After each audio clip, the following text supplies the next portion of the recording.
Yes. Start it up. All right. So, welcome to Theorycrafting Thursday. I'm excited to be here with you. This is our podcast, and of course, everybody knows the theme of this podcast, right? We are a flat Earth truther podcast. We seek to bring the light of the flat Earth to everybody. We need to basically. So, our goal today, as usual, is to dispel some of the myths that are propagated by the globe heads, or the globers, as some would call them. And today, we're going to be focusing on two things primarily. First, we're going to be disproving another theory of gravity. Gravity is a lie, right? Everybody knows it. There's no way, right, remember? How does gravity... Things just go down. It's not gravity. Things just go down. Yeah, if gravity existed and moved the trillions of gallons of water in the ocean, then how is it not moving us? I mean, right? And on top of that, the other topic that we're going to be discussing in further is how we can't believe NASA because it's run by the government. And you know who we don't trust? The government. So that's on the list for today. I'm excited to get into it. How about you, Mr. Proud, who's my co-host? I just once again would like to say thank you to the friends of us. Same. Today. Right. Well, on that note, before we get into all of our flat Earth truths that we need to espouse, we are going to talk about Dota for a little, because it's a hobby of ours. Hey, you know what? Occasionally, you know what I can say about any of the globe heads? They may not believe in flat Earth, but they sure got plenty of girth because they're fucking fat idiots. Wow, that hurts. Okay, we're not in the business of personal attacks. Just in the business of telling the truth. Anyway, we are going to be talking about Dota. Yeah, we're going to be theory crafting Dota. It may even be Thursday as a warm up, basically. So, on that note, how has your week in Dota been, Proud, Dr. Proud? My week in Dota has been great. That Dark Souls 3 DLC came out, and it is fantastic. And I've been playing a lot of that. And by a lot, I mean one day, because I had an exam today, and it came out 2 days ago at 9 p.m. So I had to rush through it and then study for my exam after, which I actually just rushed through it twice and then didn't study. But we did okay on the exam. Thank you for asking.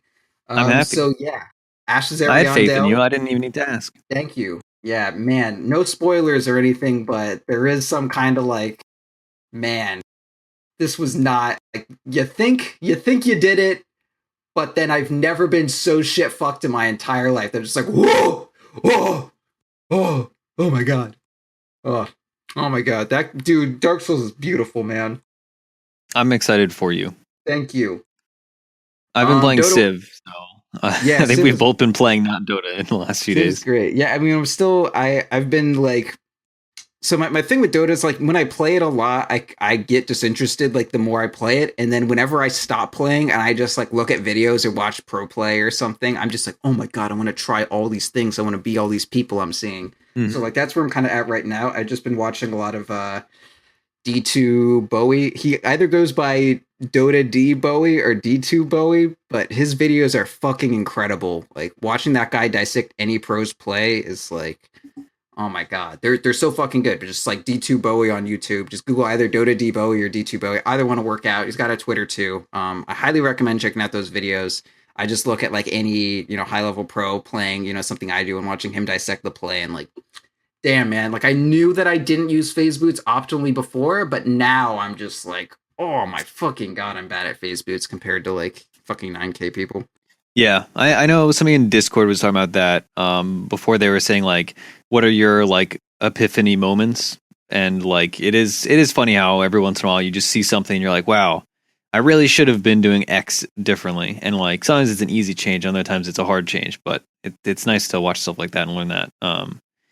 So yeah, no real actual games for you. I know we played in qualifiers, but barely, because we had to play with the stand-in, and then we just kind of our mid did not go well that game. I rewatched it, and yeah. There's a lot of things about things we can talk about later. But our little intro into the qualifiers didn't go great. I should have picked a Luna. I didn't think they'd pick a Luna. They pick a Luna, and then we didn't pick a Luna, and then we lose to the Luna. Who knew that was going to happen? Me, in hindsight, after I didn't pick it, third pick. But yeah, anyway, that was good. Honestly, I think we did fine. I just like made one drafting mistake and there was several execution errors, but if I drafted better, it would have been like an auto win. Yeah, it's hard to deal with aggro tries anyway. I know that like really put us off kilter. Like regardless of the hero, it's not something that you encounter a ton, and it's something I was seeing watching other teams and like streamers and such playing qualifiers, like Veggies who did very well. And we're not going to get into the whole drama of EU invading NA as much as I kind of want to. I don't. That shit sucks. I fucking hate that. I agree. I hate it, and I think it's silly to name a qualifier the NA qualifier and then have teams that lost twice in EU say, oh, well, let's just have a third shot.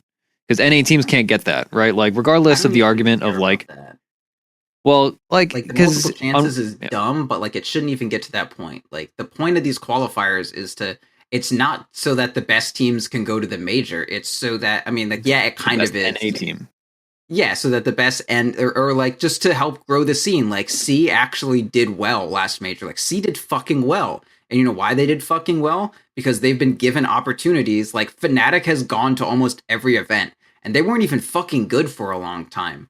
Mm-hmm. But they just like kept getting, and same with MVP. Like sometimes MVP just sucked, but they kept getting events just because they were a C team. And now they're fucking incredible because it turns out if you foster talent in a scene, eventually the cream will rise to the top. And like NA doesn't have a big depth of talent that's well known at this point. Some of our guys are taking breaks. But you know what happens if you just like never, like if we don't get qualifier spots, we just won't, or like if we have to fight for qualifier spots with like EU teams that are like much better, like, yeah, we're just not going to fucking do it. And then we're like, you're just not going to grow a scene. Like we saw growing a scene work with C. C was shit. Now they actually have depth. Fucking America has fucking great talent, but we have no fucking depth. And if you fucking have EUs in our like open qualifiers, we're never gonna get depth.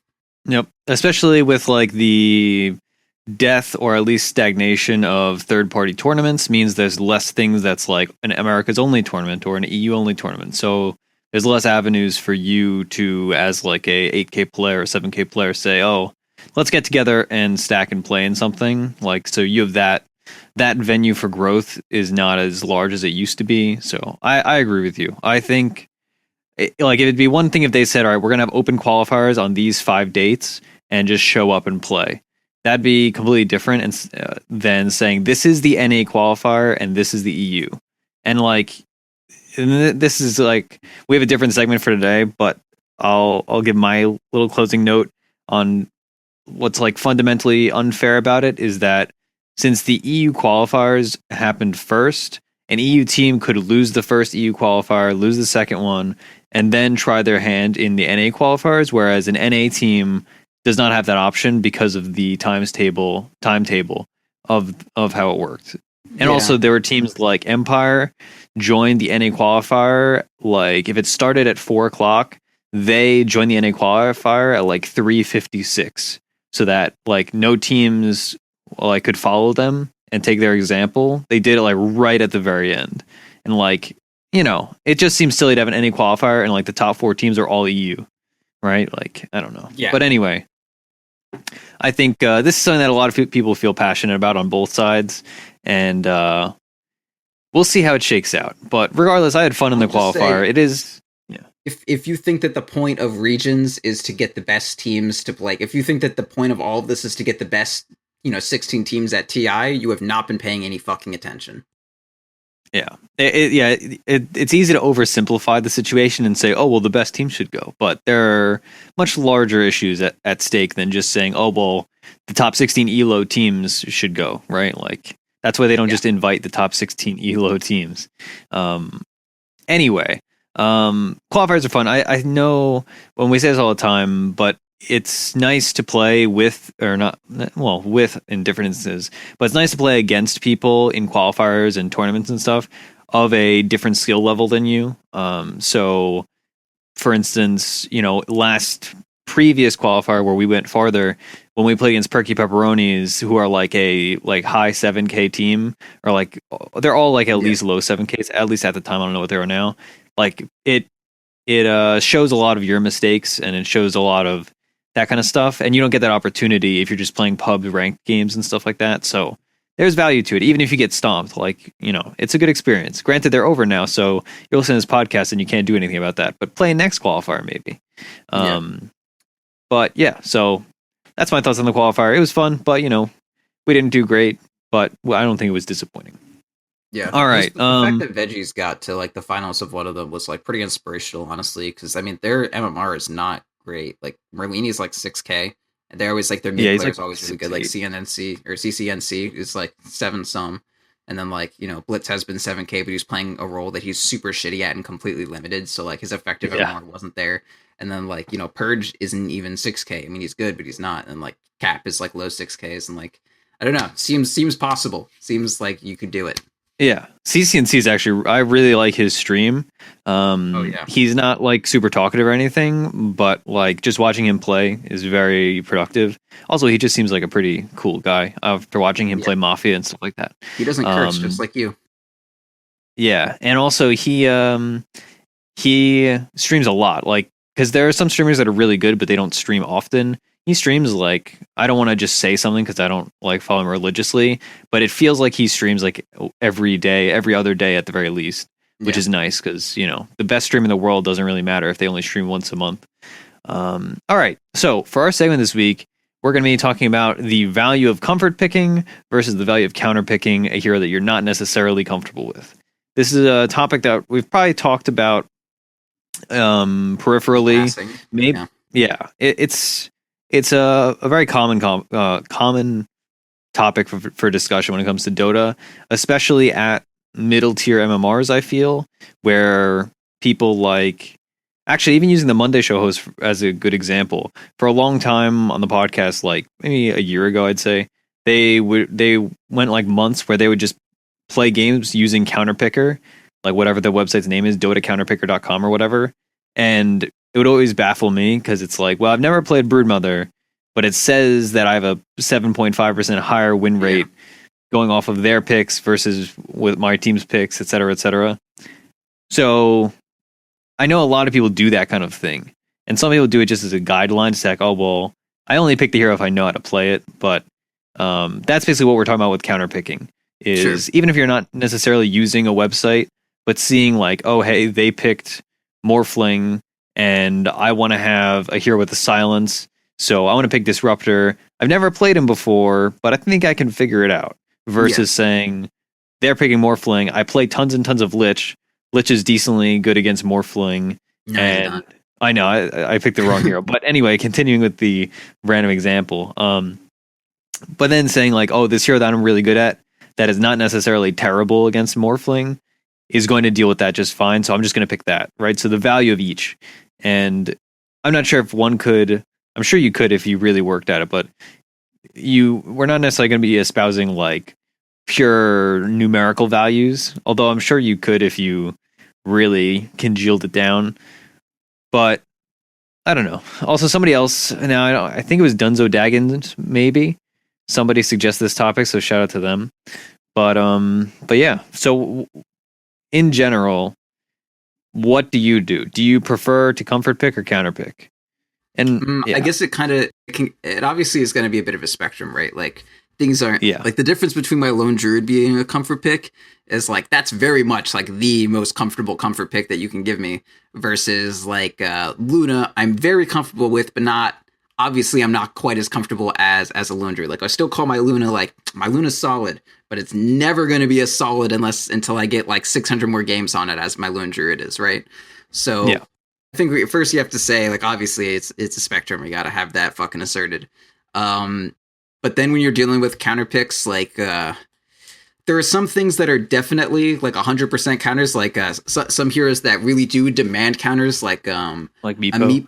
Meepo is like the most classic example. And then there's things like Slark, heroes that can go buck stupid if left unchecked, like Slarks and Storm Spirits and anti-mages, that kind of hero. So I think it's definitely, unless something is like an absurd counter, like I think Meepo is honestly the only example of, something that just has like one fucking, one or two counters, like between Sand King and Earthshaker and Sven and Wyvern. Wyvern 2 and Ember Spirit. Yeah, like so those heroes, sure, but I feel like this isn't really that interesting if we're like, yo, if you're against Meepo, counter, end of conversation. There's also stuff like let's say, sorry, go on. Oh, well, I was gonna just give an example, like a hero like Ember Spirit, where he has direct counters, and you want to be countering him, and I wouldn't put him in like the same tier as countering a Meepo, but I feel like Ember Spirit's a hero that I see, and I'm like, boy, I really want to have like a Legion Commander or a Disruptor or like someone else for this, like Slardar even is pretty good just for keeping sight. So he's another one that I think of where I'm like, I would like my support to be playing Disruptor right now, or I would like something like that can lock him down at range and silence him. Yeah. But, is that person going to be good at the hero? Who knows? There are other examples, like PL is another one. Like so heroes that are a little less like demanded to be kind of like PL, obviously having like Sand King, he's totally out of the game. But if someone doesn't play Sand King at all, maybe the counter won't actually be that effective. Because Sand King's a kind of weird hero. He's absurdly good, but if you don't know what you're doing, like I played a Sand King game and I guessed what to do and I guessed correctly. But if I guessed wrong, like that game could have been lost. But I guessed right, so it was the fucking easiest win of my life because it's Sand King. But there are definitely some things like. Let's say like against a Weaver. Yeah, it's great to have a lot of lockdown against Weaver, but you wouldn't think like, so I would take like my Venomancer, for example. I feel like I can, as a support Veno, there's almost no hero in the game that I don't feel like I can handle. Like I don't counter them, but as long as I press my R and I get a Gale on a hero and they don't have, like an Omniknight to repel them for the entire duration of my buffs, like even if I have no lockdown for Weaver, even if I have no lockdown for Storm, or a Slark, I'm going to do enough damage to them that they're probably just going to have to leave at some point, right? So there are some heroes that, while they may not be counters, and you may look at them as like they're not going to deal with that hero at all, if you do the correct thing on one hero, it's almost always going to be enough to deal with another. Yeah, that makes sense. So I know this is kind of... It's always hard to talk about topics like this, right? Because there are just so many heroes and there are so many different... It's always a scale, like you said, or it's a spectrum where, certain heroes require a lot of really specific counters and other ones, maybe you can pick whatever and like, yeah, you kind of counter it or what have you. What do you think the value is of if you're going to pick, let's say like... God, giving specific examples is so so difficult off the top of my head, but...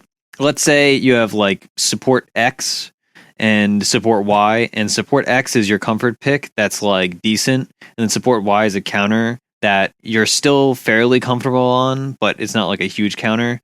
Would you go in for like the minor counter to a hero? Like, I'm trying to think of the best way to... So you've got Dazzle and Oracle, and you're against an Omniknight. How's that sound?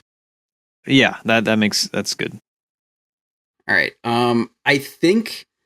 I think I would go for the... I feel like I would go for the minor counter for the most part. Mm-hmm. If only, like, if this was like a fucking tournament-ass game, because like, you have definitely heard me say, if we're gonna go out, I want to go out on Lone Druid. So like, if it's like a fucking grand finals for something, go with what you're gonna be okay with potentially losing with. That's kind of my advice for that. I'm not sure if that's the best thing to do, but I'd rather die on my fucking boy than on, my like loose acquaintance. But I think in general, the way to go, even if it's just for the idea of getting better, is go with the counter if you can play it. I think that's pretty good in general. I think it's better because if you're going to be running in, unless it's something that you're never going to run into for the most part, like if someone picks, I don't know, who's some shitty out of meta here. Like if someone picks PL, I'm not going to be like, yo, pick Earthshaker here. Because like, what the fuck? Like, no, don't worry about that. Don't like bother learning. Like, if you're not good at Earthshaker, like, don't spend the time to get better at Earthshaker right now. Just play, like, Lion is fine. You're fine with playing Lion here. Don't worry about it. Earthshaker is not that much better against PL as opposed to Lion that it's worth, like, learning how to play him. Mm-hmm. So like if it's a pick that you want to be better at, a pick that's worth playing, a counter that you're going to run into often, like if you're against the main thing with meta heroes is that they aren't countered because that's why they're meta. But, or they have very specific counters that are hard to play. Like OD is super countered by Nyx, but Nyx is so hard to like work into a comp that it's like, well, what the heck do I do? I have a good one. So let's say you're against Drow. One of the counters that I like against Drow is Centaur. I think Stampede deals with her extremely well. The fact that she gives her entire team the ability to right-click doesn't matter to Centaur at all, because he just returns the fuck out of them. So like, let's say you're talking about Drow. So if I'm like, yo, we're against a Drow, do you want to pick Centaur carry? And be like, having Centaur carry in my back pocket as a carry player would be a nice tool to have. I may not be great on it, but I might as well practice it now, because we're going to go up against Drows a lot. So like having this counter would definitely be beneficial to me. It may not be the correct thing to win that one game. Like obviously, you know, if I've only played Centaur as an offlaner recently and we're in the finals of a tournament, I probably won't risk it all on a Centaur. But similar to how like it was a really good Sand King pick, so I just picked it and I figured out how to play it. Now I know how to play Sand King, and which is super helpful. Like I think that's the best way to go about it. Yeah, that makes a lot of sense. I know that's basically my approach. Is when I have to pick counters to things or comfort things. If I'm first picking, I just pick general heroes. But if there are, in my mind, I have like priority lists for countering, right? So they're like top tier heroes that like necessitate counters, like your heroes that require AoE lockdown or AoE damage, like your Meepos or your PLs, to use the easiest examples, or you know, your heroes that require very specific single target things like Storm Spirit or Ember Spirit. And so if those heroes pop up, I'll put thought into being like, oh well, they've picked, you know, Ember, so I might want to pick Bane because I want to have a long-term lockdown ability that's going to be away from far range, etc. But when it comes to minor counters to things, I generally ignore it unless it's a hero that that I'm comfortable on. And I haven't, like, my hero pool is large enough that it's not usually an issue. And usually I'll still pick the counter. But I want to throw a line in here somewhere. I think for supports that's totally true. For carries, I feel like you almost always go with the counter unless you have no idea what you're doing. Yeah, that's actually, I was actually going to intro into that next bit of it. So what do you think the value is relative to picking a carry that, like a carry or a mid that counters one of their primary cores versus picking a support that counters one of their primary cores? Like if you're going to commit a counter, would you rather be countering with your core or with your support? I think I would much rather my core counters their core, because the support's job for them, and obviously this is super like abstract and none of this is true for all cases, but in general, you want your supports to deal with their cores, maybe not necessarily counter or kill, but be able to manage them and optimize your cores. And you want your cores to be able to kill their cores. And in general, like, you're not going to pick a core solely to kill their supports. Otherwise, you would just run, you know, like a ganker in the safe lane every time. Like, Slurk can, even Slurk, like, Slurk can normally pick off their supports, but that's just to get him to the point where then he can also, you know, kill their carries within the duration of, like, a Shadow Dance, that sort of thing. Like, you don't want Slurk against like an axe or something, because Slurk don't mind Slurk too much against axe once you get the silver edge, but let's say an anti-mage versus a PA, like it's really hard for an anti-mage to kill a PA no matter what, like no matter how much your supports are going to deal with the PA. She may just get to the point where like it just doesn't matter anymore, and she outscales the supports, and then like the anti-mage is just going to have a lot of issues doing anything about that. Like, once you do that, you can't win late game, and if you're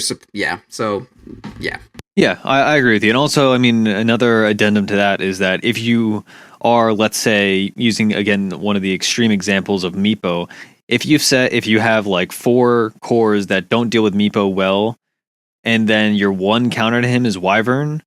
Well, I mean, if you're a support, if you're dedicating all your counter, when we talk about draft budgets a long time ago, this kind of values into it almost. Yeah. If all of the counter that you've budgeted is in one hero, if it's a core, that person's probably going to be alive and be able to facilitate their ability to counter extended into the fight and as the game progresses. But if all of your, you know, counter points are weighted into like just one support, whether it's the 4 or the 5, and again, using Wyvern as the example, then the enemy team is just going to say, oh, okay, well, Meepo is dying every fight, even though he's big, because he's super hard countered by Wyvern. Let's just, like, smoke around and kill the Wyvern. Or, you know, if one fight goes wrong and Wyvern dies, then, you know, you're just screwed. Tell me if this, I'm just, like, saying this out of nowhere, but, like, it seems like the burden of execution for counters when it's a support countering is always on the support, or almost always, and then the burden of execution for cores is almost always, like, if you're playing a core that counters another core, like, the burden of execution is on them to deal with it. Like let's say you're no, I guess that's not necessarily true. At the very least, I would say as a support, if you're countering them with a support, it's almost always going to be on you to make the play. Like if Venge is countering Batrider, Venge needs to be the one who's reacting very quickly to deal that. If Wyvern is countering Meepo, Wyvern needs to be the one to like seize the opportunity to do the counter. It's not something like I don't know, like let's say I'm Huskar and I countered you because you have no way to deal with Huskar. Like I don't need to do anything to counter your team. My existence in the fight is this thing that you have to deal with. Does that make sense? That's fair. That's fair. It definitely is. You have less room to kind of bungle it. Yeah, bundle it. Yeah, bungle it. Bungle. You know? Bungle, an important word. Yeah, I agree. So I think we can both agree, kind of like to close this out before we get into our combo for this week, we can both agree that if you have a counter that you are confident in playing, obviously it's very good to play it, but don't put yourself out of your comfort zone if you're in like a serious game. That being said, it's perfectly very valuable to be learning new heroes through countering other people, right? So invest the time, but don't like throw yourself into a bad situation. If you're in the mindset like you're at low MMR and you want to focus on a few heroes, just do that. Like if your prime directive is to work on 1 or 2 heroes, do that. Just don't work on a counter if you're not trying to, you know, learn new heroes or adapt to a meta. Like and you can deal with stuff that, you know, is supposed to counter you too by finding interesting ways to play. Like my Lone Druid, people always say like, oh, Lifestealer counters Lone Druid. Like how fucking no? I go Deso Hyperstone Basher or just Deso Basher. Like yeah. Lifestealer doesn't fucking matter. Anytime I've been against Lifestealer, when I used to go Maelstrom Basher, that was the easiest fucking game of my life, man. That hero is so fucking simple as Lone Druid. Oh my god, he's easy. But everyone's like, oh, it's a hard counter. Fucking no, dude. You just need to know how to play the hero. So there's a lot of things like that. But you know, that's just like, if you're comfortable enough with the hero, you can figure them out. Yeah, you definitely learn a ton playing against your own counters. Like, I know, like one of my examples would be Kunkka. When Kunkka, obviously he's been very popular in 6.88, and people would say, oh, just pick Shadow Demon to counter him. Because it's like, all right, he's going to combo you, Shadow Demon just eggs. But, I mean, once you've played against that a few times, you pick up the fact that, oh, I see Shadow Demon, he's obviously going to egg the person, so you pump fake your Torrent, he eggs, your X expires, then you Torrent based on the egg timing, and your boat based on the egg timing. So he's basically, you know, you still get the entire kill because you're just learning how to play against it and adapting. Yeah. So it definitely is very valuable. Like any ranged core against Clockwork, who Clockwork used to be able to get up all up and on. You just build Hurricane Pike now, and then you get out of it. Yeah, rest in peace, Clockwork. Yeah. All right, so we are actually going to be... Dude, I've had so many games where like I 4-step out and then fucking Clockwork immediately 4 steps out too, and then he's just chasing with battery assault, and I was like, I wasn't planning for this! Yeah, I actually really like Clock, but Heavens Albert. For Hurricane Pike... Hurricane Pike has messed up a lot of stuff. We're getting this on the Wednesday show, but like items that... God, there are just so many items nowadays that just counter heroes more or nerf heroes effectively, even more than an actual nerf to that hero would nerf the hero, if that makes sense. Bristleback, dude. Yeah, that was one of the best examples because Bristleback has all. Oh, that's good. But yeah, so that was a good Wednesday show. I feel, even though we kind of meandered about. Anyway, it's good for the Wednesday show, I guess. Yeah, well, you know, it was better than the Friday show at least. Anyway, that's one person's opinion.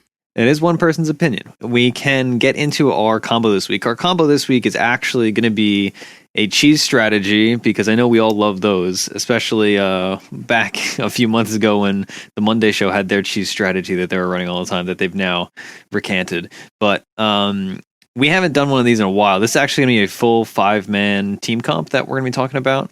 And it's something that I picked up in a pub that we haven't actually played as like an actual team.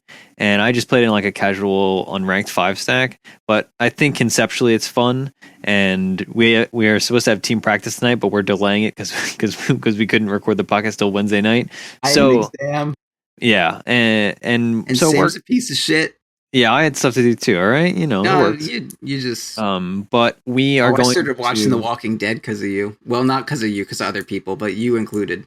Dude, the season premiere was good. I never want to get my hopes up with The Walking Dead because like it is so liable to disappoint me on any given Sunday. But the show has potential, and maybe someday a season will actually come where they don't like mess up 3 to 4 episodes.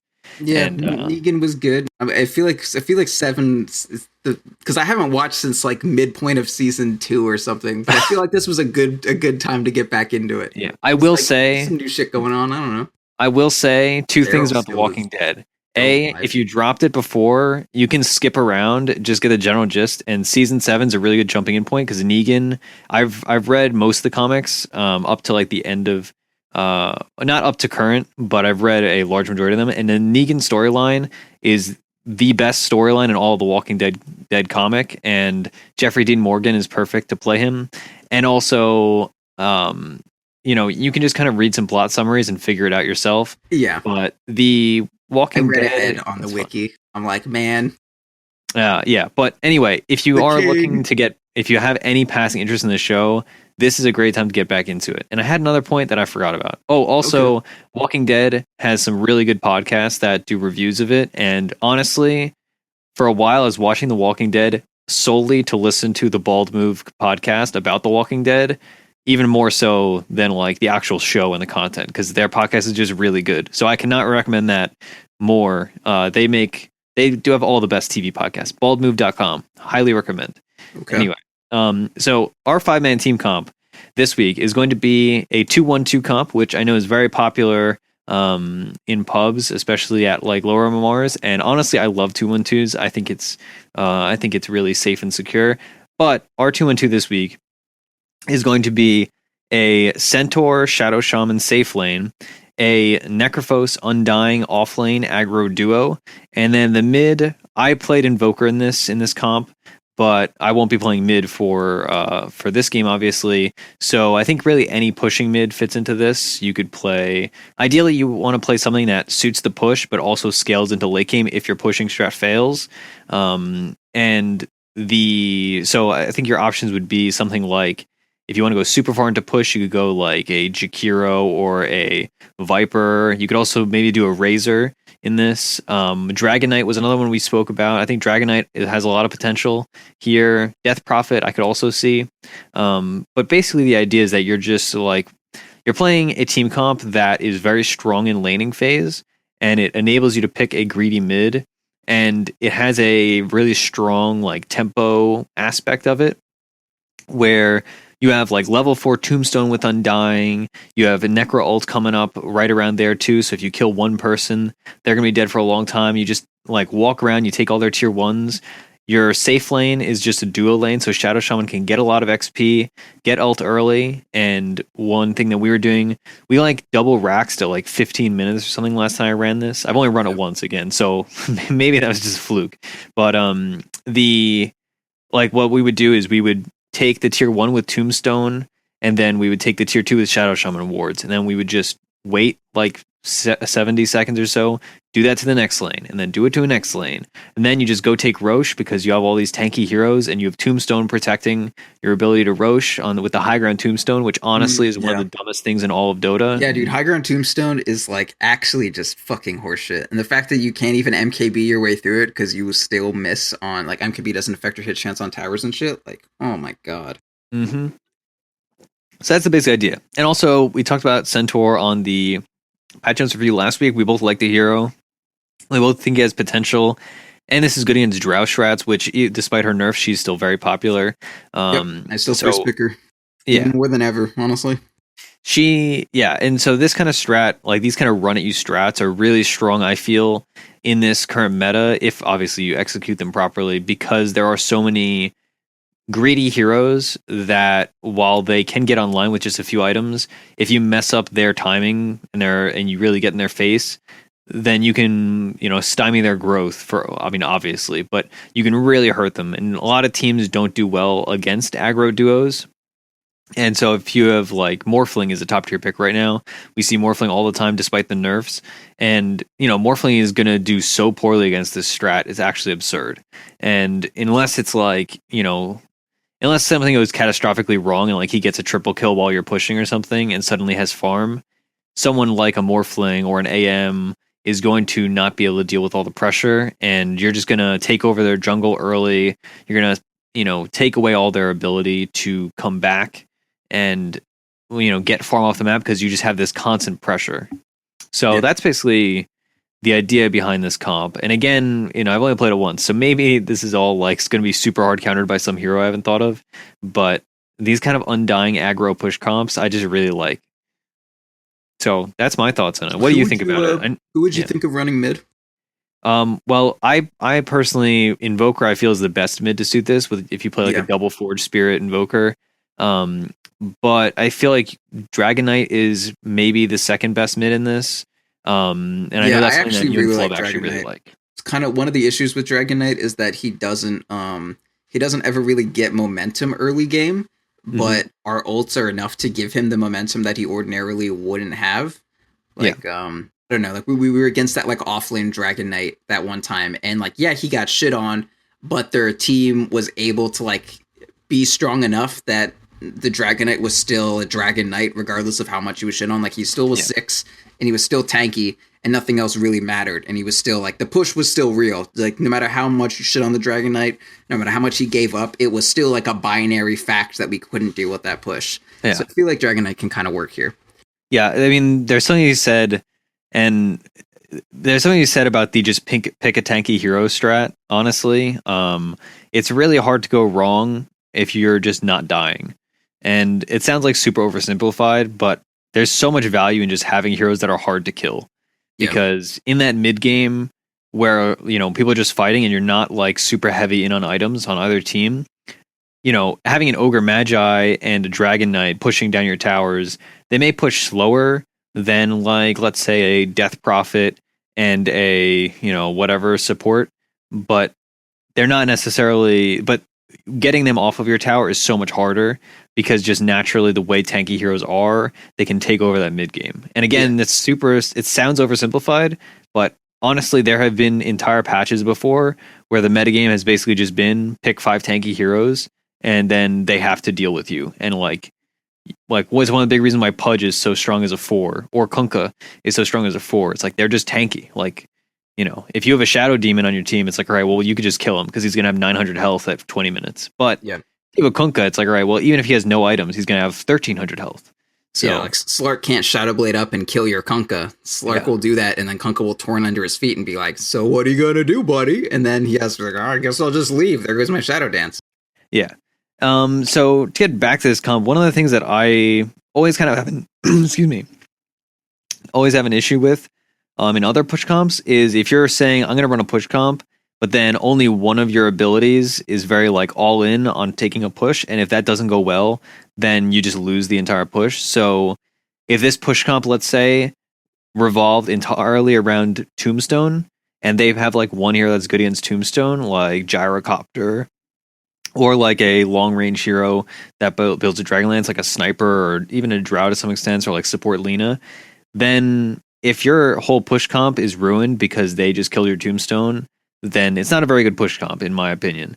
And that extends also to Shadow Shaman awards or anything else. But when you have both of these things, if you have Tombstone to dedicate to killing a tier 1 or a tier 2, and then Shadow Shaman awards to then continue to the tier 3 or to get that other tower in the other lanes, that it not only does it double the efficacy, but it doubles the threat. And the enemy team just has so many peripheral things to deal with that are not the actual heroes themselves that it's just super valuable. And so that's one thing I really like about this comp is that, if they fight into you have a ton of healing and you have a Necrophos ult that they have to be worried about. And then there's a Tombstone that's running. And then if they overextend, well, then you just, Shadow Shaman wards their tower. And so there's just a lot of little things going on. It's kind of like I think for like when Phoenix and Undying were both popular, you could like run them both, and then if you Phoenix egg with a tombstone down, it's like we can't deal with both of these before either the egg pops or there are like 20 zombies built up on all of us. Yeah. So like if you overload them with that, the only thing I would say is I would definitely be worried about sniper with this strat. Almost nothing else sounds too bad high ground, because like we can stampede against most things, but I think sniper can be far enough back that we can't actually like stampede into their fountain to stop him from hitting, roster wards. But almost anything else, like if you have the wards like right on top of the tombstone, like you're pretty set. Yeah. I know one of the other things when we think about push comps, a lot of push comps are just countered by wave clear, whereas this one isn't as countered by wave clear because you have so many non-magic affected units, right? Because you have Tombstone and Shadow Shaman wards. Yeah, and you have like a Dragonite with health regen and potentially a BKB. And that's been such an issue for a lot of push comps that I've seen run and I've run before, like especially like Chen push comps are classic. And it's like, all right, well, for instance, when I ran this, I was actually just looking at the game. The enemy team had Legion Commander, Ember Spirit, and a Mirana that never finished Ags, but feasibly could have finished Ags, and a Timbersaw. So if you were running like a traditional like ads push comp with like, let's say Enigma and like Enigma, and then summons from a Lycan, and then summons from whoever else, a Beastmaster, they're just going to wave clear it, and you're just screwed. But if you're running a push comp with something like a Venomancer or an Undying or a Shadow Shaman, you don't care about their coddle blasting all your creep waves and killing everything instantly. You care that they just took off backdoor protection, and now you can just punch it a bunch. So that's like an extra level of value that I really like. So that's about it. Do we have any more comments before we just hop into the game? About this strat in particular? Yeah, or push strats. I guess not too much. We played a Shadow Shaman recently that I really liked. I kind of like that if you have a Shadow Shaman, you pretty much always... Because, I mean, the big issue with push strats is like, oh no, our push failed. Yeah, then you're just screwed. Yeah, but I feel like Shadow Shaman is like the one support that can rescue any situation like that. Like if you have a support that can take a Rax by themselves, that's a pretty big deal. And the fact that Rasta scales so much with getting Ags and also getting Refresher to the point where like he can totally just trade his life for a Rax and like almost always get damage out. And there's no way to just like Battle Fury and cleave down all of his units like you can someone who's like Necro based pushing or something like that. Yeah. It's like these wards that each, they fucking demand to be hit once or twice each. And it's really fucking difficult to have like multiple heroes. Cause like, let's say they have Sniper to deal with the wards. What if we cancel Sniper's TP? Then they have like a melee support and then a support with like 5 armor and, a melee, like a Sven who doesn't actually have that much attack speed or something. Like there's a number of heroes that, can be in these teams that actually don't deal with roster wards at all. So I feel like if you can fit a Shadow Shaman into almost any push comp, which it is kind of hard to do. He's not a tanky support. He doesn't he sucks at zoning. He doesn't do things from very far away. Can't jungle. Very vulnerable. Yeah, can't jungle. He can be picked off super easily, and he doesn't heal. No defensive ability, like shit like that. It's definitely hard to fit him in. But if you can, fucking roster wards, man, they like can save you from any situation. Yeah. And the nice thing, I know, like laning phase wise, once you're getting into the actual phase where you're saying, all right, we're strong, we're going to push. When you have in your off lane 2 heroes that both have the potential to build mechanism, it doesn't really matter who gets the farm as long as somebody is.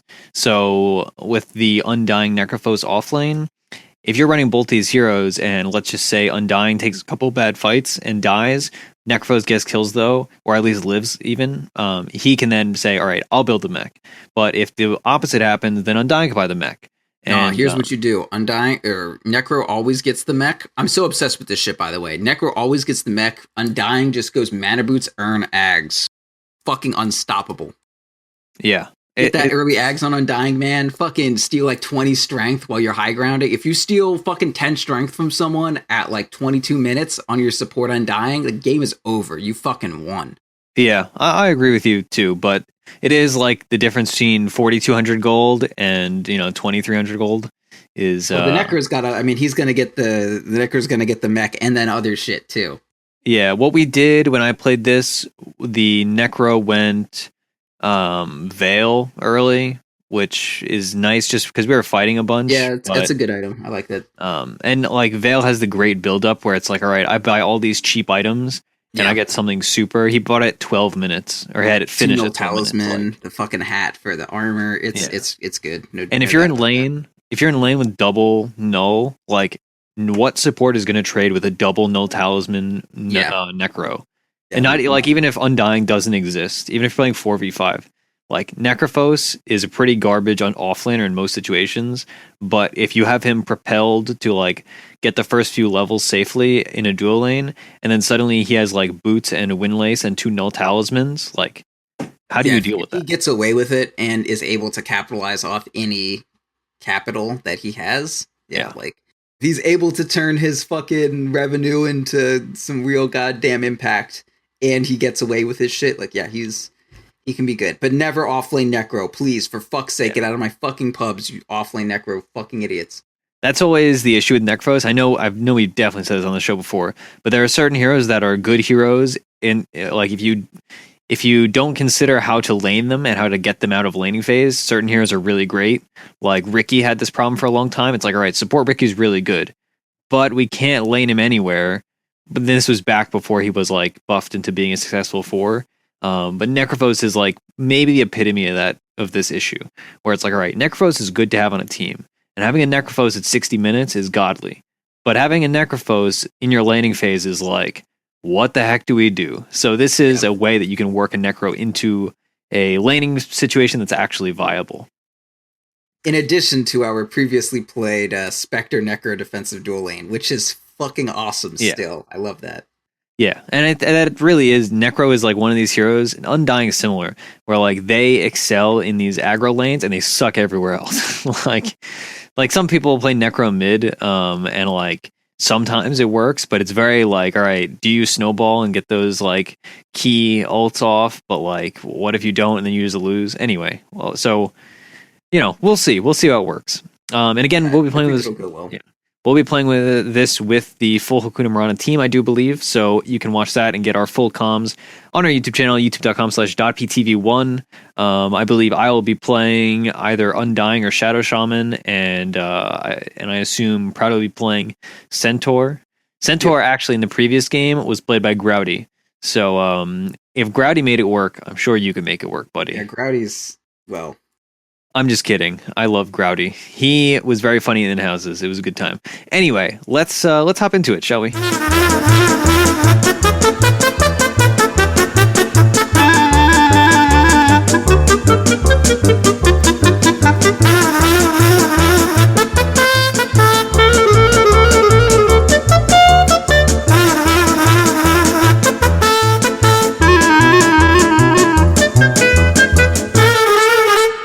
All right, hello everyone. We are back. We have completed our game, and we're not gonna dance around. We got rolled. Yeah, we got pooed on. Yeah, it was actually one of maybe the quickest losses I've ever had. We lost in 17 minutes, and I will say, if there's one thing we learned from this game, it's that the best way to beat a very specific cheese strat like ours is to play a very specific cheese strat like theirs. And I think in a battle of my random cheese strat that I played in a random draft game in like a high skill game, which is like whatever, like mid 3K average, this game, their pocket strat definitely won. So I will read off the teams. I'll do it in draft order too, just for the sake of it, because we did end up playing captain's mode. God bless. Yeah, captain mode, fun stuff. They played first pick Abaddon, second pick Enchantress. Those two ended up being an aggro duo lane. Then they picked third a mid TA. They picked a Dazzle fourth, and then they picked Huskar last. And Dazzle Huskar is classic. We didn't think of that. We were thinking they're going to run Luna and run like, a Luna TA is a common, like, is a solid core lineup. Yeah. And then we, of course, ran our thing, safe lane, Centaur Shadow Shaman, mid Invoker, and offlane, what's called Undying Necrophos. I actually played mid this game. It's ironic that we didn't have this conversation before we started recording the podcast, but I'm going to end up being the mid player for our team, it seems, because Flub's taking a step back because things just haven't been working out perfectly recently. So I ended up playing mid, and my Invoker is much better than my Dragon Knight. And honestly, I think Invoker is better for this comp than Dragon Knight, though both have their strengths and weaknesses. I don't know. I feel like Dragon Knight would have worked out better here. Well, here, like we didn't get yes. anything out of the Invoker. Well, yeah, because like the whole idea was we were going to tempo control and like push real hard, but like and part of that is like fighting early, but the fact that like our mid couldn't contribute early, I feel like definitely, because like, okay, I will say the one thing that I really wanted to happen was for just like fucking our bottom lane to just teleport top and kill the Enchantress and Abaddon. Like I know there's a pretty high chance that we wouldn't kill them because they're fast, but like that was the only way anything was ever going to happen that game, is if we just like wiped the safe lane with like a full like a hardy rotation. But Invoker completely incapable of that. Dragon Knight would have been capable of it. Yeah. Does Dragon Knight TP respond to fights though? Like, fuck yeah, he does. Are you kidding me? TP respond to fight. Fucking Dragon Form stun from range. That's classic. See, I just like I like play Dota. No, I mean Sunstrike is a lot of efficacy, and my like we had nothing to hold a Sunstrike in place though, like literally, except for like a shackle. Well, yeah, that shackle is a big one, but also you have zombies which follow people and give you permanent vision. Yeah, that like helps a lot, and like people either run in to kill the tombstone and they stand still, or they run out away and they're not killing zombies, or I mean, like the fact that Invoker can help the other lanes win harder, I think is good. But yeah, I like the Dragon Knight more in general. I agree, like definitely. Scared a lot too. In this specific situation, I know, like, in my mindset is that I was just assuming the enemy team would be a standard, like tri-lane, safe lane, off-lane solo, mid solo.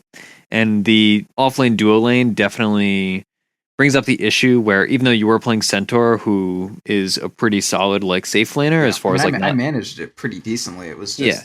After there were like 3 creeps under the tower with me. It's one of those comps where the offlane duo lane is like aggro and can't, if you start responding to like with having them TP top and stuff, then that detracts from the whole offlane thing, and neither of those heroes can successfully offlane alone necessarily. So if you have a losing safe lane, then you're gonna have some issues. So that was clearly a big problem.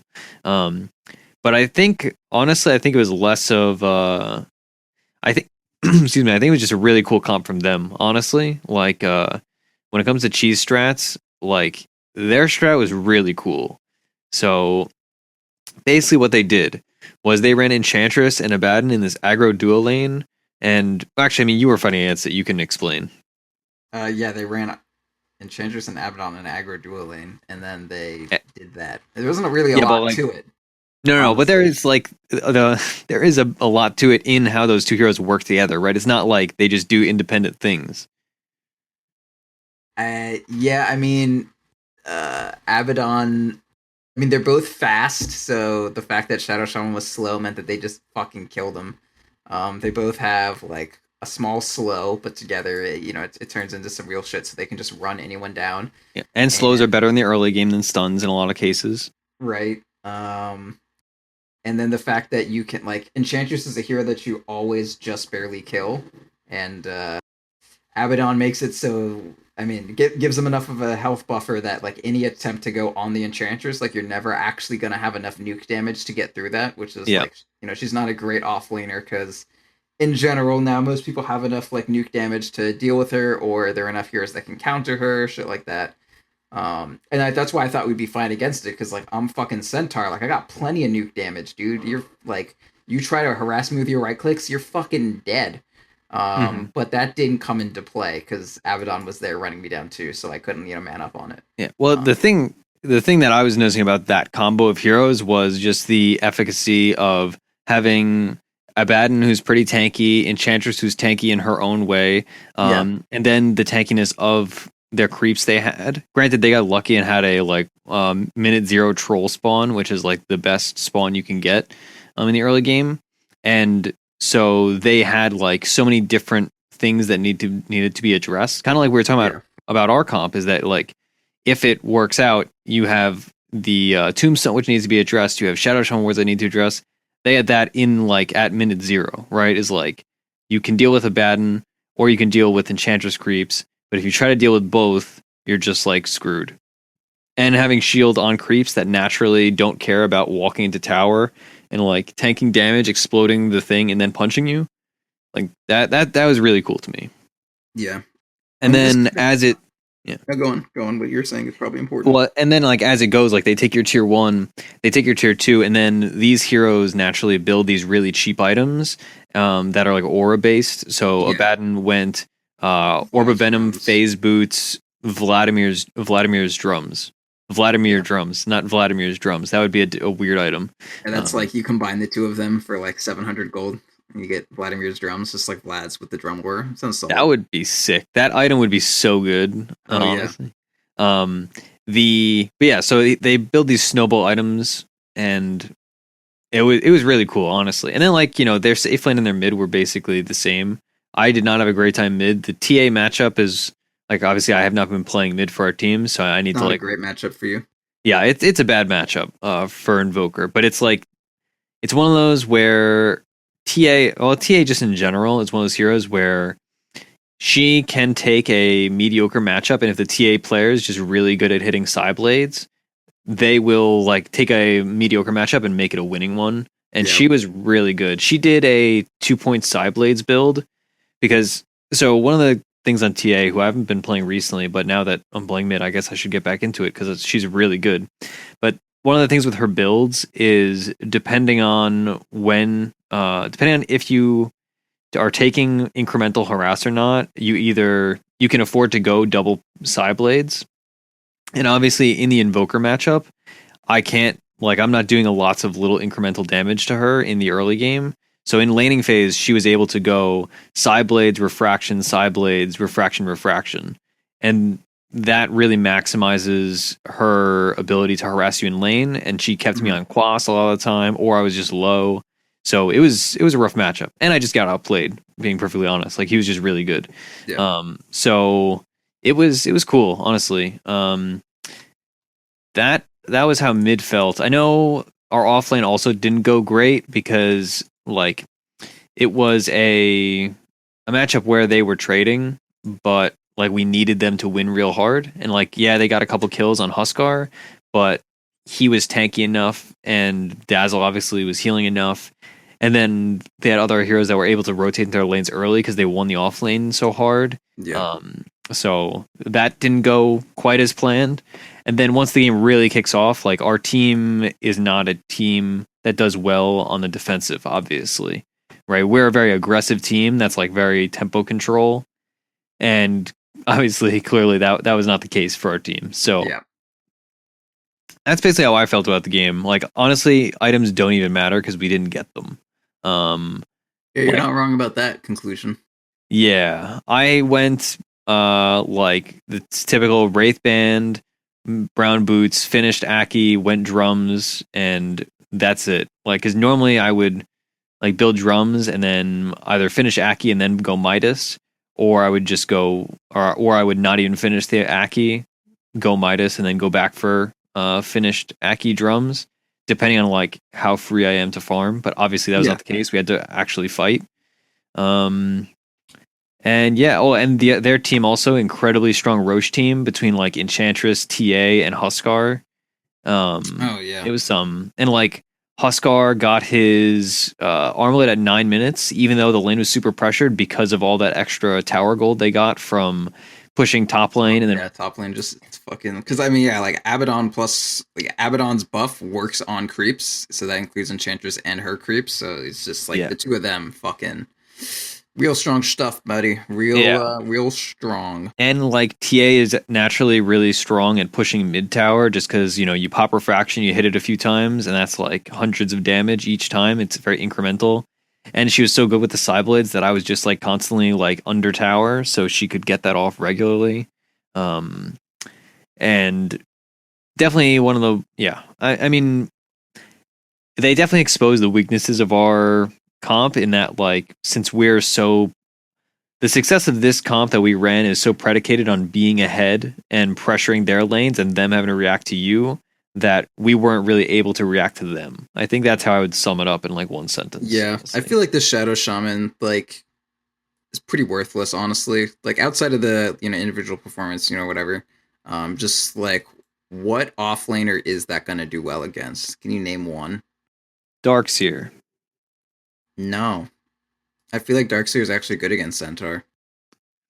Against Centaur, yeah, but I like Shadow Shaman against Darkseer. But like I'm saying Shadow Shaman Darkseer, like what is the Centaur Shadow Shaman, like what is that gonna I don't think that lane doesn't beat Darkseer. It's more about okay. Doesn't I mean, I think it does pretty well. I don't think you're going to chain kill the Darkseer, but you can easily punish like an out of position Darkseer. And see, in my mind, the safe lane is more about the fact that it's less about like winning the lane super hard and like killing them or anything like that. It's more about getting the Centaur like secure farm and then being able to seed to Shadow Shaman or just have Shadow Shaman be pulling a lot and have Centaur be able to like stay under tower and stuff like that. Again, like it definitely the aggro lane dynamic is so effective against Shadow Shaman that like it completely ruins the whole shebang. I really think that was the biggest problem. I think we could both agree on that one, right? Is like we played a safe lane duo lane with Shadow Shaman, and he is like, I don't know if he's the worst hero at like playing against aggro lanes as a duo, but he's up there. Like he totally is. Yeah, he's just a very weak duo laner, like very weak. Yeah, well, and like my idea was that you balance him being a weak safe lane support by playing a safe lane carry that doesn't need a strong safe lane support per se.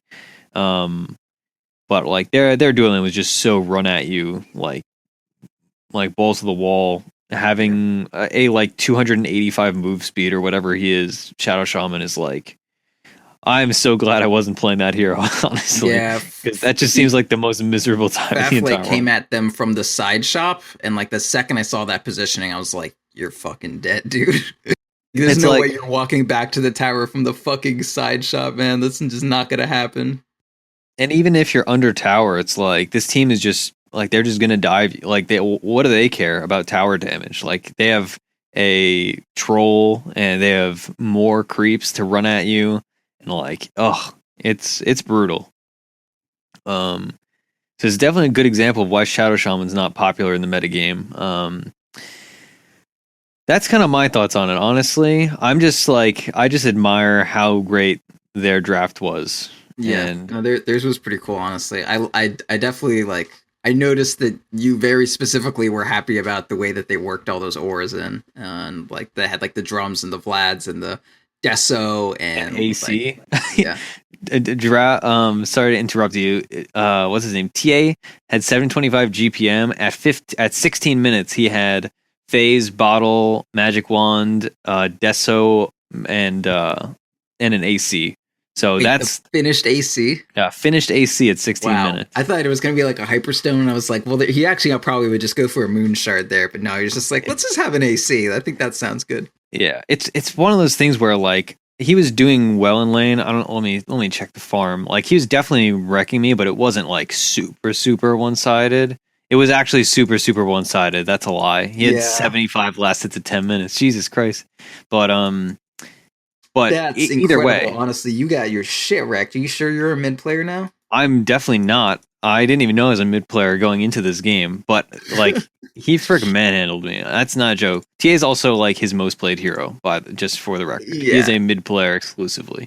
This guy looks pretty good. And he's 5,300, so he's got a few hundred points on him. But I definitely had a miserable time, honestly. Like, it's not a good matchup in the first place, and that guy was just way better than me. But regardless, the point I was trying to get to is that, like, even though he had a really good time, like, a good timing on Deso for TA is like, all right, you have Treads, Bottle, Magic Wand, Deso. Like, a good time would be like 14 minutes. And that's like when you're winning lane and you've got an Ancient stack or something. But Actually, maybe that's why his last hits were 75 at 10 minutes, because he didn't win lane that hard. Like, he must have taken an Ancients, at least like a couple Ancients. Yeah, maybe there was some stacks involved.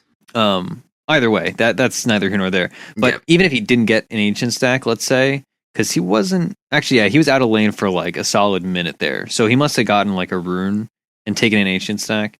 Anyway, but the whole idea is that with all that extra tower gold from top lane, that takes a mid, whether it was our team or their team, that propels your mid forward so much. Like, he had minutes worth of farm that was just given to him for free because like his lanes were just taking towers everywhere.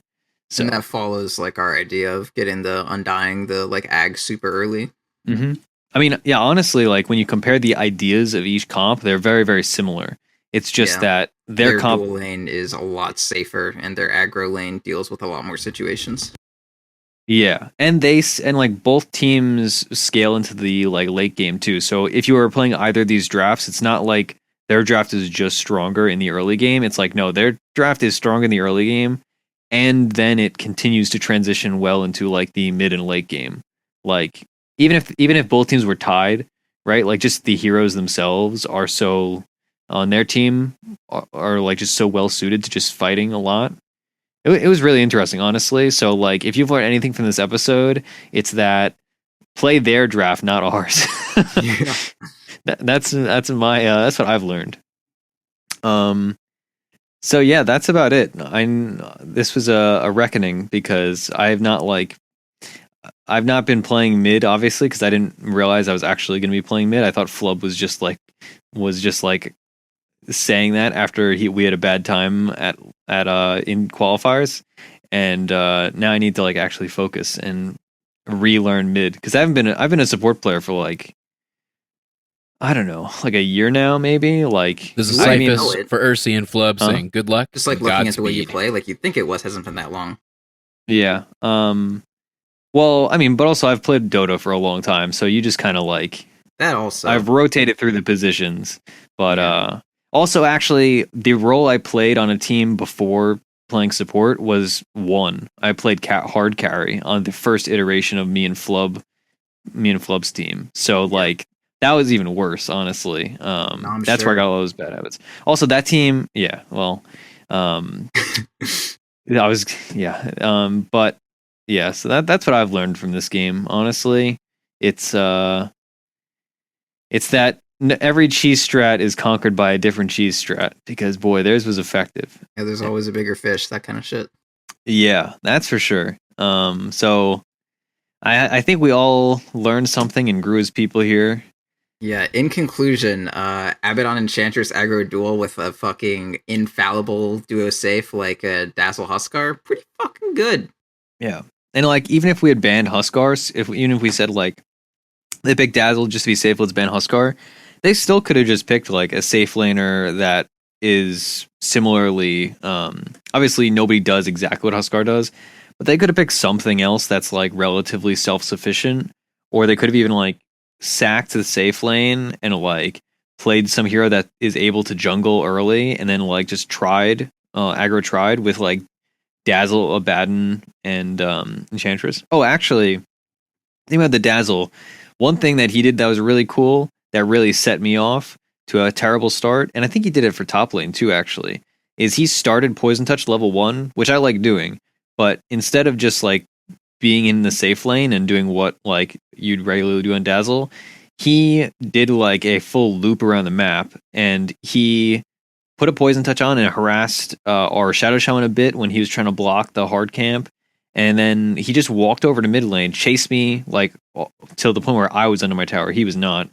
Poison touched me, and I had like lost like a tango's worth of health just because some random Dazzle support like just walked in and like shot a freaking poison at me. It was awful. And like thinking about what that does not only to me, but like that ensures TA a free entire wave, is like me having to, even if he didn't poison touch me, like him pushing me under tower is like, you know, that's a lot of gold that he gets and that he can deny from me. So that was really effective. So take lessons, 5 supports. It's that, you know, poison one spell can do a lot.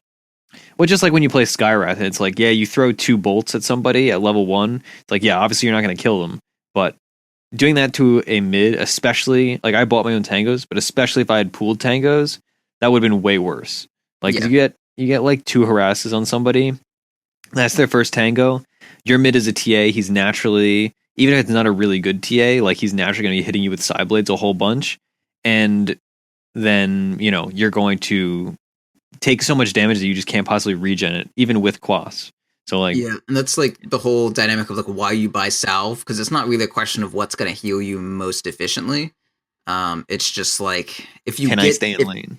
Yeah, well, like if you get down to like that low on health, like let's say you're missing 200 health, and you're against like a Queen of Pain, so if you're out like 200 health and they're harassing you faster than like a tango can keep you like at full health, especially if you only have pooled tangos where you just have to use the one tango and then you have to wait like a minute. Mm-hmm. It's really easy for them to get you, somewhere within kill range where you have to play defensive for like the entire fucking laning phase, regardless of if you have the regen on you or not. And like that shit, man, is just fucking horrendous. Yeah, it's awful. And yeah, that's always my biggest gripe with mid nowadays is that like I like the purest 1v1 aspect of mid, and that's why I was originally attracted to the lane like years ago when I was a mid player. Yeah. And I don't know, there's just something cool about the 1v1 aspect that's like, oh, I just beat you because I'm better. But now it's like, all right, well, you got Kunkas in your lane and Earth Spirits and Earth Shakers and whatever other Earth heroes is walking around. Yeah, let's be honest. There's no Earth Shakers anymore. Yeah, they don't exist. They've been replaced by superior heroes. Sorry, Mr. Blue. Anyway, that's my thoughts on the game. Okay. Do you have anything else, or should I just close it out? I don't know, dude. Perfect. Okay, so you can watch the game that we just played in both our point of views on twitch.tv/.ptv1. I would probably say to watch Proud's point of view, just to watch their aggro duo. I was watching it a bit, but mine was honestly just if you want to watch something that's really good at TA, manhandle me, you feel free to watch my VOD. But both point of views will be up there. And that's the YouTube channel. We also have replay reviews by Fafnir up there. Replay reviews will be added fairly soon from the show host ones that you can do through our Patreon, patreon.com/defense of the patients. You can also commission podcast episodes, and we're going to be doing patron exclusive podcast episodes every month I think we're going to do 2 episodes per month for people that are at least, you get them as long as you're, I think, donating $10 or more, which, it's more content, as though we did not make enough already. Yeah, make sure more than one of you does it, because if we produce 2 fucking episodes for just one chuckle fuck, like, fuck you. Oh, no. That's in addition to commissioned episodes. So it's just 2 patron, 2 like patron only shows, basically. Right, I get that, but Okay, wait. Just one actually. Cyphers is correcting me as we speak, but regardless, there is a patron only feed, so that's confused. That's goddamn everyone. I don't care either way. It's less about that and more about supporting us. So we appreciate it if you do. If you don't want to support us monetarily, of course, you can just go through our Amazon banner if you live in the US, and it adds nothing to your costs, but it gives a little to us. You can also just give us iTunes reviews. Those help us immensely. We also have a Twitch channel that we stream on. Of course, we have Wednesday night in-houses at 9 Eastern. That is twitch.tv/.ptv. I also stream there. Proud streams there. Roland streams there. It's always a good time. We also can be found on Twitter. I'm at Ursinity. Proud is at Proud Dota. Flub is at Flub Dota with 2 B's. That's who I am. That's what I'm at Proud Dota. Find me. Fucking there. At .p_show is where you can find the overall show Twitter with all the .p specific stuff. I know Proud and I both, our Twitters are our personal Twitters, so it diverts from .p and Dota every once in a while. Myself, tweet. Constantly. That's definitely the best way to get in contact with me, for sure. Another way to get in contact with us, though, is defenseofthepatients@gmail.com. That's where you can send anything you want, long form reviews, questions. I know the Friday show last week, you guys had a really cool episode that was only content questions. Yeah, that was probably the best thing .p's ever put out, to put it lightly. Yeah, I mean, it was probably the best thing that I wasn't on. But the other thing you could do, if you have like segment suggestions for the Thursday show, You can suggest that that to us also. So, go for it. Get in contact with us. It's easy. And we also have a Reddit r/Defense of the Patients. And that's it, I believe. Of course, our website's defenseofthepatients.com if you couldn't figure out the general theme here with our plugs and with our labeling. But if you can't, that's fine. We don't like you any less. Yeah, that's fine. I mean, I might like you more, honestly. Who knows? So, yeah, I mean, hopefully enjoy the show. I certainly learned something, and I feel as though I'm never going to be dirty enough to run the strat that they ran, but I'm glad that I know that it exists and is a thing that can be ran because, boy, it was pretty freaking quite cool. A trip. Yes, that's for sure. So, remember, if you played this and it lost, well, it was our theory. It wasn't our theory, actually. It was my theory, and so it was terrible. I went to a fucking show earlier. I forget when. I think like Tuesday. And I saw this band called Brave Hands. It was like this tiny ass show, but they were like super nice. So I don't know if you like punk stuff, check out Brave Hands and maybe pay them money because they're really cool and I like them a lot. I like their name, Brave Hands. Yeah, it's a good name. They gave me a shirt and a button because they were like, "Yeah, dude, you're cool. Just you can have this." I was like, "Dude, thanks." They're nice. Free stuff is the best too. So help them not be poor. Maybe birds of a feather flock together. Right. All right, so yeah, if you like punk music, do that, I guess. But also, goodbye. The show is over. Yeah, get out.